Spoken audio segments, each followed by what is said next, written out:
Bent down there pretty good already. Where's your net at? It's always somewhere else, you know. This week on Kentucky Afield, we're starting things off in the western part of the state. First, catching catfish on the Cumberland River. And next, targeting crappie with the real pro on Kentucky Lake. That is a nice Kentucky Lake crappie right there.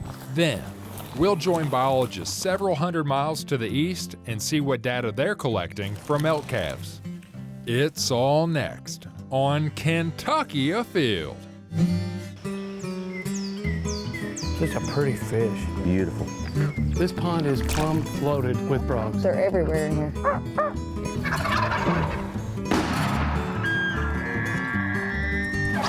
Yeah, this is a good fish right here. Really good fish. Come here, girl. Yeah, boy. That's a big rabbit. Nice job. Yes! Yes! My first muskie. Mercy Leo! Yeah, look at it. It's a keeper. Here it goes. Boom! Oh! Wow, that happened fast.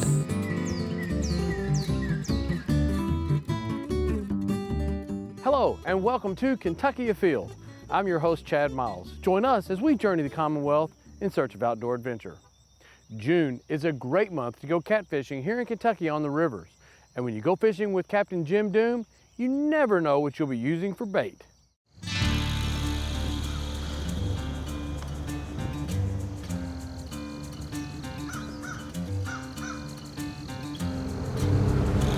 So Jim, back down here on the Barkley Hill waters, what are we fishing for today? Catch an old catfish, I guess. Catfish, okay. We're running up toward the dam. What are you looking for now? Looking for an Asian carp. It's, I could get them in the cast net, but they tear my cast net all to pieces. And now we can find some that's fresh dead, floating, come through the dam. You were telling me that you were repurposing those fish and that they were excellent bait. They are excellent bait. They've made our catfish fat. Well, there are fish floating here everywhere dead, so I can imagine if you're a catfish and you're hungry right now, it's your own problem. There's plenty of bait, huh? You're just going to take bits and parts and pieces and use that for bait, right? Guts. Guts, okay.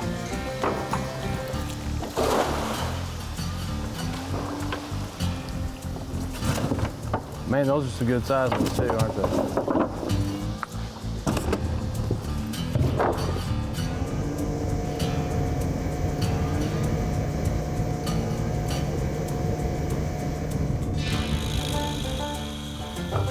As easy as that, huh? Does that stuff stay on the hook pretty good? It does. There you go. It really is just fat. So that ought to put a big old slick down there. A catfish ought to be able to smell that from a mile away, huh? I would think so. Go ahead, fish. Go ahead. Don't wait on me. All right. So we're going straight down to the bottom with this and then pick it up just a little bit. Is that the plan? Yeah. This new fancy trolling motor I've got here, we're anchored, so. Okay.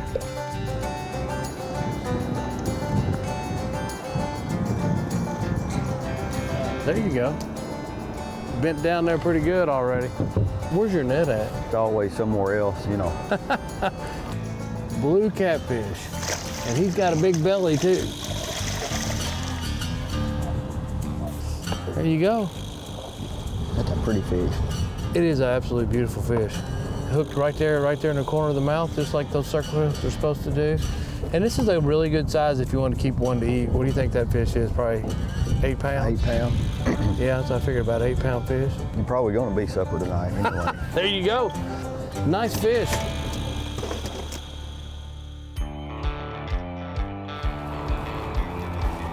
You get bit? Yep. All right.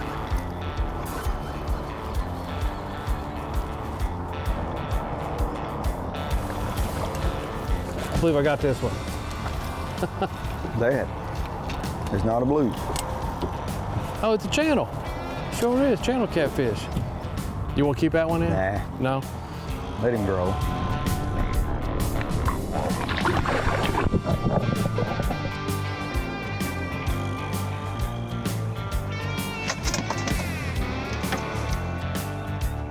I saw that. He's got another.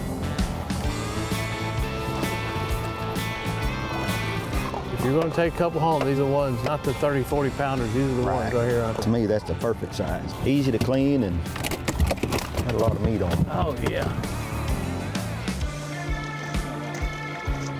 Good stuff right here. This is what I really want. Roll. Oh, okay. Will that stay on the hook pretty good too? It will. Enough. Good enough. Okay. If you want to, bring yours up and I'll put you some roll on there. Okay.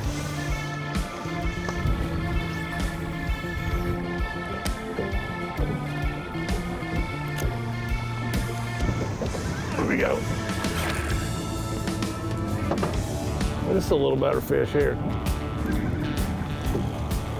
That's a channel cat. He's a big one. Yeah.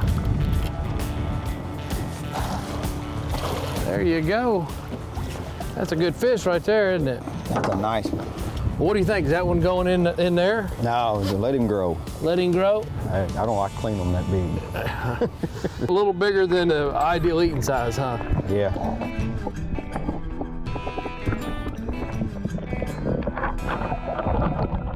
Another bite. That's another eater right there.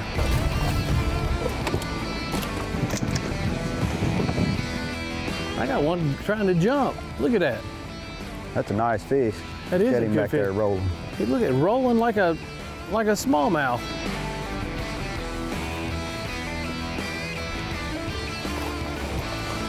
There you go. Thank you, my friend. What a fish. That's a nice fish. That is a good fish right there. Look at that. Oh my gosh, he's barely skin hooked. He won't feel a thing. Look at that. That's a healthy fish. That fish is as wide as he is long. I'll tell you what, coming down here and catching these fish is so much fun.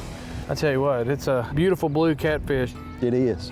Always have a good time. You're a lot of fun with to be in the boat, and we always catch fish.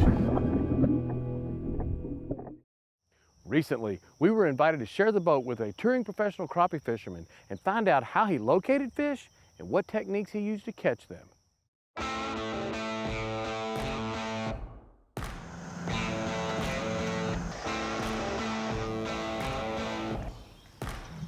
This morning we're out on beautiful Lake Barkley, and I'm here with Jenko professional fisherman Tony Sheppard. Tony, how you doing? Good, how are you? I'm doing good. It's gonna be a I good day. feel really lucky today because you're actually pre-fishing for a tournament that starts tomorrow.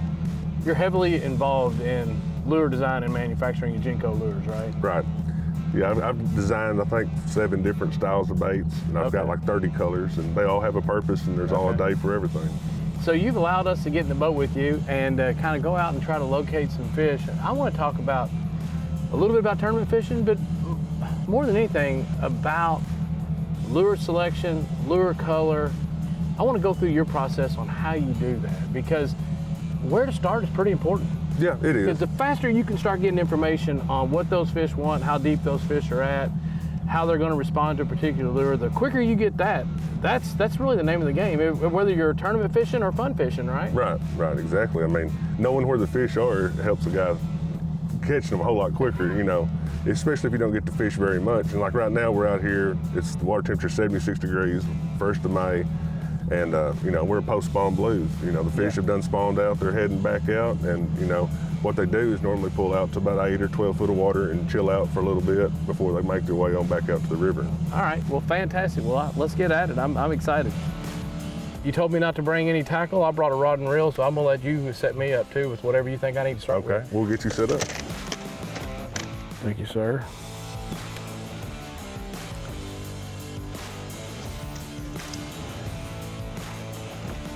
So Tony, if they had a tournament that said, hey, you get to pick one lure and you got to fish with that one lure the entire crappie season, what are you throwing and what color? What we got on, this is a baby mermaid. Just because it's such a natural finesse presentation? Yeah, I mean, it's natural, it looks like a minnow. Day in, day out, that'll catch fish. I mean, even if they're aggressive, they're gonna bite it, and if they're a little finicky, they're still gonna bite it, so. Gotcha. If you had one lure in your entire tackle box of crappie fish, it'd be this. Yep. There you go. Oh, wow. That's a good one. That's a good crappie right there. There you go. Look at that. What a nice fish. Now, is that one big enough to get you excited tomorrow? I hope not. I hope not. The fish there probably weigh 1.25 pounds. Yeah. You know, and I'm looking for more 1.5 pound fish. next year he'll be a nice fish. Next year, that fish there will be one Right. that can win you some money. Yep. Ooh, there we go.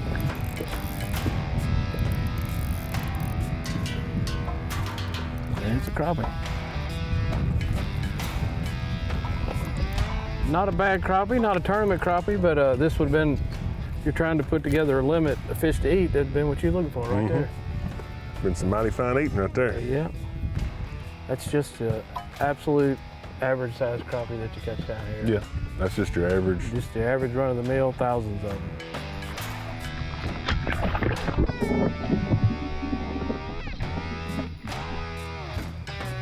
See how much them fish move around? Yeah. That's not, crappie's nature's not like that. They're more set still and they kick their tail once or twice and coast. So like if you see one moving its tail all the time, it's not a crappie. It's amazing how that's just hours and hours. Oh and yeah, hours it's of just watching time on the water. Let's say like that fish there kind of looks and shaped like a crappie. Yeah. That would be like a pound and a quarter, pound and a half crappie.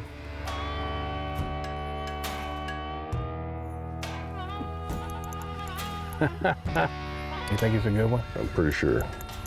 Oh yeah. Now that is a nice Kentucky Lake crappie right there. More like what I'm after. That fish is thick as it's going to be, and that it's probably 15 inches long. I'd say it's 15 inches long. Got a big old mouth on it. Big old mouth. That's a really, really good crappie. So this is the spot you'll remember for tomorrow, huh? Yeah, there's another one on there, so we'll leave him and maybe tomorrow come back and catch it. There you go. Tell me a little bit about what makes a good crappie rod. I mean, you want something that's got enough backbone to get your fish out of the brush quick where you don't get tangled up. You want something that's really sensitive, and you want something that'll cast a light jig. Look at here.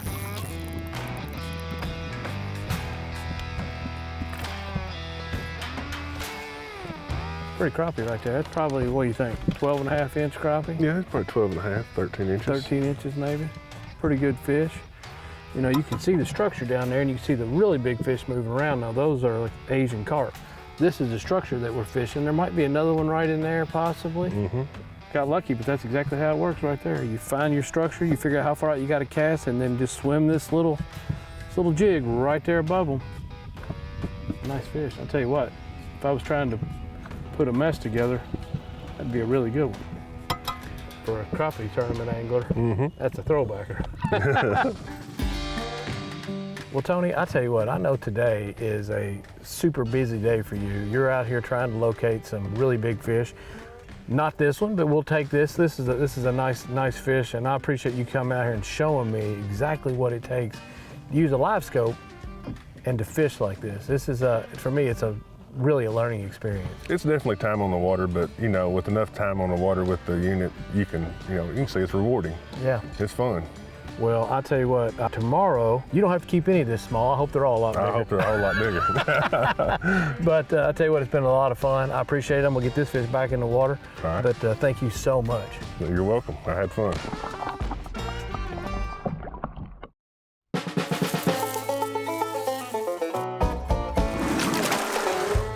So here today with John McGregor, and everyone knows you as our state herpetologist. If a person sees a snake on the water, they immediately think it's cottonmouth.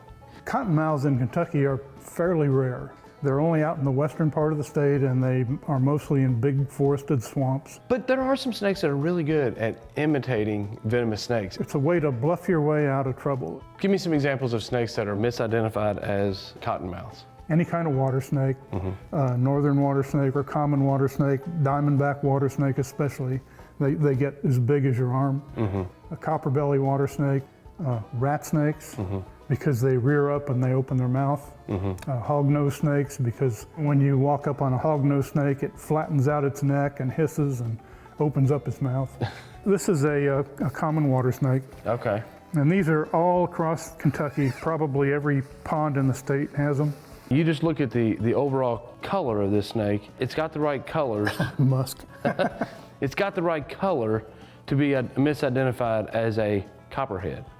Yeah, Right. it's kind of copperhead looking. But on a copperhead, see these dark cross bands? On a copperhead, they're wide on the side. So If you're looking at a copperhead, it looks like it's got a row of Hershey's Kisses. Gotcha. What is the best way to identify a cottonmouth from a common water snake? And a normal way of swimming, a cottonmouth will be floating on the surface. He'll have his head up above the water.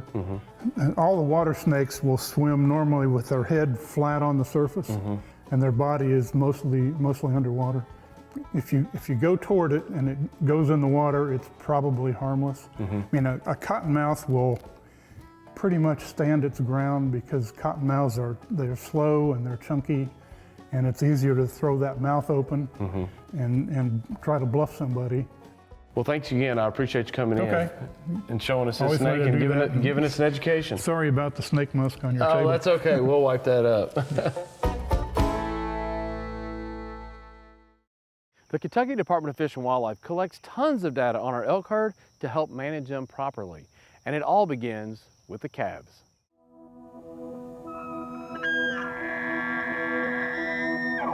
Elk have been in Kentucky now for 23 years, so we're transitioned from the restoration phase to the management phase.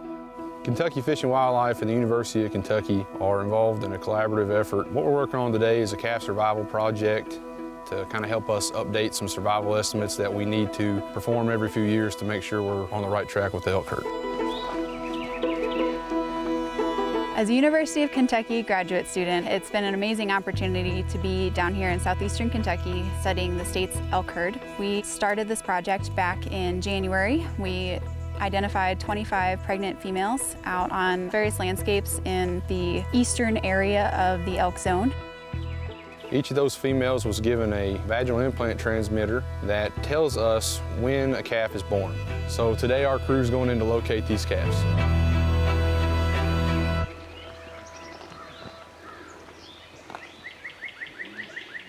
So what we're trying to do is home towards the cow signal. So her collar emits a VHF signal, and we can hear it through these receivers. You can hear kind of the beeps. Where they sound louder, that's closer to where she is. So we're trying to get a good idea of how close she is to where the birth site is, because we have a transmitter there too. So it sounds like they're a little bit in two different directions, but this thing was born yesterday, so that's what I'd expect. We're just gonna kind of track to her first, see if we can get eyes on her, and maybe she has the calf behind her. Sounds like she's that way. This study is a nice follow-up to previous calf studies. The last one was done about a decade ago. We have new technology now with these transmitters that allows us to get to the calf as soon as it's born. A lot of things have changed over the last decade. We have changes to the habitat, mining has decreased, we have a lot of woody growth coming back in, we have changes in the way people use the landscape, and we have changes in predator compositions. So it's really important to try to update these estimates as we go through time, so we're keeping up with the changes that we're seeing here. So the cow took off because we were following her signal and it got louder, and then all of a sudden it got really, really quiet. So she probably took off over this hill. So we'll track to the birth site and look around there and then search for the calf. I think she's getting close to it now. This is the typical birth site. Here's the transmitter that we put into the pregnant cow.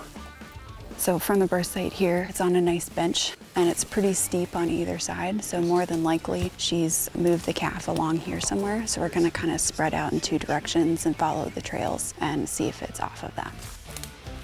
Hey, right there. Nice job, Dan. See her mare. See how well it's hidden? We're only 15 yards from the birth site. We'll put a blindfold on so that it calms down. They can't see what's going on, so they're less likely to try to run away from us or struggle during the capture process. We'll pick it up and move it a little bit away from where it was actually hiding to do our workup procedure. We don't really want to influence or disturb exactly where it was hiding. So that hiding behavior is so ingrained in them that even with all these people here, and when I picked it up, it doesn't move, it doesn't make a sound. It's just trying to stay still and stay alive. So we're gonna see if it's a male or a female. It's a female. So we're hoping to draw blood, kind of like when you take your dog to the vet, they draw blood and get just a standard white blood cell, red blood cell, nutritional aspect to it. We're going to collect the hair and hopefully do some analysis on that. So we're going to try to pull about 15 milliliters, a little more if we can get it. We'll put them in blood tubes. This one has an anticoagulant in it. So the next thing goes on is the collar. It's the most important thing. This is like its own radio station, so it has a different frequency that's specific just to this animal for as long as it's wearing the collar. So it's an expandable VHF collar that as their neck grows, it will grow. The loops will pop and the fabric will stretch. It's like an elastic band.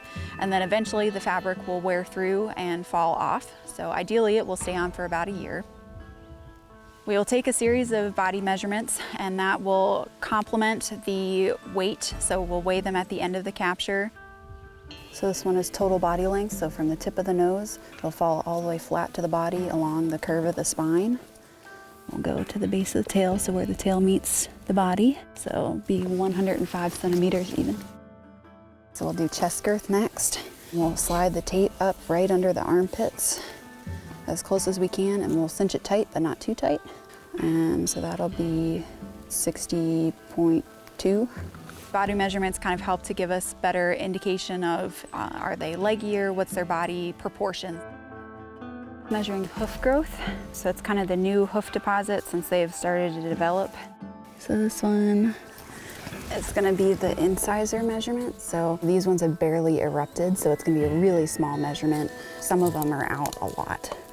We'll take a picture of the umbilical scar. That will tell us how old really this calf is and can kind of confirm the notifications that we got today. We'll also take pictures of their hoof wear. So if it's soft and spongy, it means they really haven't moved far, they're pretty young. And if it's harder, then they may have traveled a distance. We're putting her in a scent-free mesh bag to get a measurement of her weight. 17.04. Once we've taken the weight, we'll put in ear tags, and that's kind of their identification tag. The whole capture process only takes about 15 or 20 minutes to collect all the data. And as soon as we're done, we'll take the calf right back to where its original hiding location was, pull the blindfold off, and leave the area. The cow is usually around the area. We may see her several times during the actual workup. She's checking on us to make sure that her calf's okay. So she'll come back in and she may nurse immediately afterwards. So we want to get out of there as quickly as possible. It's been a really productive spring so far, and we hope it continues, and I can't wait to see what we learned from this study. Most folks don't understand the amount of time and work that goes into managing a particular species like this, but we feel very fortunate to get to conduct these research projects and get out and do some enjoyable field work and take satisfaction knowing that we're managing the resource the best way that we can.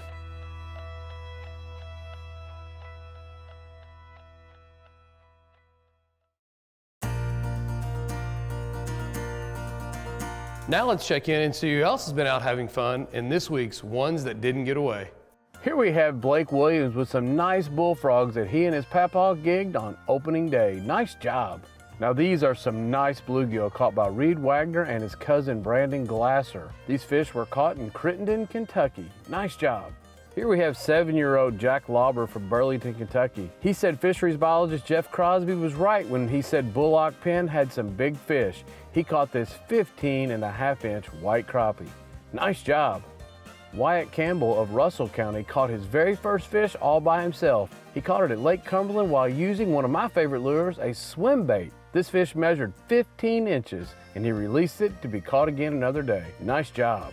Check out this beautiful tom turkey that was taken by Mason. Look closely, this turkey has 2 beards. This turkey was taken in Metcalfe County. Nice job.